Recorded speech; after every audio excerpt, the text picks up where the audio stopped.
You trust your home to be safe. But what if the very cleaning sprays and scented wipes you use are putting your child's lungs at risk? Studies reveal that over 500 chemicals lurk in everyday products, some linked to cancer, asthma, and abnormal lung growth in kids. With hospital visits and thousands of poisoning calls spiking nationwide, are you sure you know which cleaning products every mom should avoid? The true cost gets personal, fast. Sarah wakes before sunrise, her mind already racing through the day ahead. She tiptoes past her daughter's room, careful not to wake her, and heads straight for the kitchen. The smell of lemon-scented spray fills the air as she wipes down the counters, a habit she picked up when her daughter started crawling. She likes the way it masks last night's dinner and gives the house a sense of order. In the bathroom, a quick mist of floral air freshener covers the lingering traces of toothpaste and bath toys. By mid-morning, Sarah is scrubbing the floors with an all-purpose cleaner, the bottle promising a fresh, healthy home. Her toddler, now awake and giggling, chases a ball across the still damp tiles. It isn't until nap time that Sarah notices her daughter's cough. At first, it sounds like a tickle, nothing unusual. But by evening, the cough has turned raspy, and Sarah wonders if it's the changing weather or a new preschool bug. She doesn't connect the dots right away. The routine feels safe. Wipe, spray, scrub, repeat. Each product is a small ritual, a way to keep her family healthy. But as the week goes on, the cough lingers, and Sarah catches herself reaching for the air freshener again, hoping to clear the air. The scent is comforting, but the worry is growing just beneath the surface. Sarah's worry is not unique. Across thousands of homes, the numbers tell a wider story. In households where cleaning sprays and scented products are used most often, 11% of children develop chronic wheezing. 8% are diagnosed with asthma by early childhood. In homes where these products are used sparingly, the rate drops to 5%. That difference is not small. It means that in high-use homes, the odds of a child developing asthma or chronic breathing problems nearly double. Scientists tracked more than 2,000 children and found this pattern held true, regardless of family history or whether parents smoked. The air inside, shaped by what we spray and wipe each day, becomes a key factor in a child's health. These numbers are not just statistics. They represent families in every neighborhood, each facing choices that can change the course of a child's life. The routine that feels safe, a spray here, a wipe there, can quietly raise the risk, even when everything else seems right. With so many parents following the same habits, the risk is not isolated. It's part of a much bigger trend affecting children everywhere. Inside every home, the air we breathe carries more than comfort or routine. Scientific studies show that indoor air can hold 2 to 10 times the level of volatile organic compounds, or VOCs, compared to outdoors. These invisible chemicals, released by sprays and scented cleaners, don't just disappear after the scent fades. They linger, especially in rooms with closed windows or poor ventilation, building up with every use.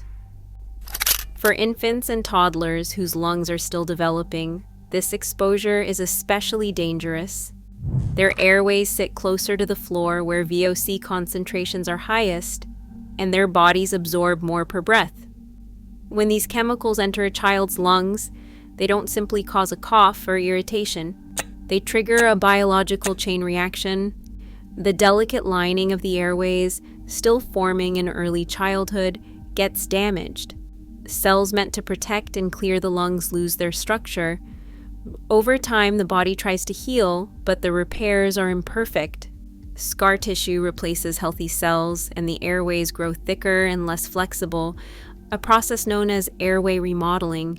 This remodeling is not just temporary. 3 out of 4 children with asthma show signs of abnormal lung growth, changes that can last a lifetime. By their 20s, more than 1 in 10 will develop chronic obstructive pulmonary disease, or COPD, a condition once thought to affect only older adults. The risk is not limited to children with allergies or family history. It comes from the air itself, shaped by the products used every day. Each spray, each wipe quietly increases the odds that a child's lungs will never fully recover. The science is clear. What enters the air can permanently change a child's future. Everyday routines often hide the real culprits. 6 types of cleaning products stand out for their risk: air fresheners, deodorizers, dusting sprays, antimicrobial sanitizers, oven cleaners, and scented sprays. These are the items most likely to fill the air with chemicals that linger long after the scent fades. Ingredient lists, if you can find them, reveal names that rarely mean much to the average parent. Ethanolamine, mipaborate, and ammonium hydroxide are 3 to watch for. Ethanolamine shows up in many all-purpose and bathroom cleaners. Mipaborate is common in glass and specialty surface products. Ammonium hydroxide, often found in window and oven cleaners, is a key ingredient in several Lysol disinfectants. Even products labeled as green or natural can contain these chemicals, especially when the word fragrance appears, an umbrella term that can hide thousands of undisclosed ingredients. The most dangerous mistake at home is mixing bleach with ammonia or any disinfectant. This combination creates toxic gases responsible for countless emergency calls each year. Reading labels carefully and keeping products separate is not just about caution, it's about preventing real harm. Most parents want a clean, healthy home, but the wrong product or a simple mix-up can have lasting consequences. Knowing what's on the shelf is the first line of defense. Sarah stands in her kitchen, the usual lineup of bottles on the counter. This time, she reaches for a sturdy latch and clicks it into place on the cabinet door. All cleaning products, sprays, and scented wipes are now locked away, out of her daughter's reach. Poison Control Centers logged over 148,000 calls last year for accidental cleaner exposure, most involving children under 5. A simple lock turns a daily risk into peace of mind. Next, Sarah scans her phone for the blue and green EPA Safer Choice label. Products with this badge have been tested for both safety and cleaning power. She swaps her old spray for a Safer Choice all-purpose cleaner, then tucks a bottle of hydrogen peroxide and a box of baking soda onto the shelf. Everyday messes get tackled with white vinegar, Castile soap, or just a damp microfiber cloth. For tough jobs, she sprays cleaner onto the cloth, never into the air, and opens a window to let fresh air in. Each step, locking cabinets, choosing certified products, ventilating, shifts her home towards safety. These changes don't require a science degree or hours of research. They start with a decision and a few new habits, protecting her family with every small swap. A single word on a label, fragrance, can hide up to 4,000 different chemicals. In most of North America, cleaning product companies are not required to list these ingredients, leaving parents and caregivers guessing about what lingers in the air. Even products labeled as green or natural often provide little real information. For families, the price of this secrecy is measured in emergency calls and hospital visits. Last year, more than 148,000 poison center calls involved household cleaners, with 10% from children under 5. The risk is not limited to homes. Professional cleaners, many of them women and immigrants, face a 50% higher chance of developing asthma and a 43% higher risk of chronic lung disease compared to other workers. One cleaner, whose story is echoed by thousands, lost her job after years of using spray disinfectants left her lungs permanently damaged. Researchers tracking over 2,000 children found that spray cleaners had an even stronger effect on girls, raising questions about gender and vulnerability that science is only beginning to answer. In California, parents and advocates pushed for change. Their efforts led to SB 258, a law that forces cleaning product manufacturers to disclose every ingredient, especially those hidden under fragrance, on labels and online. While this law now protects families in California, most states still offer no such transparency.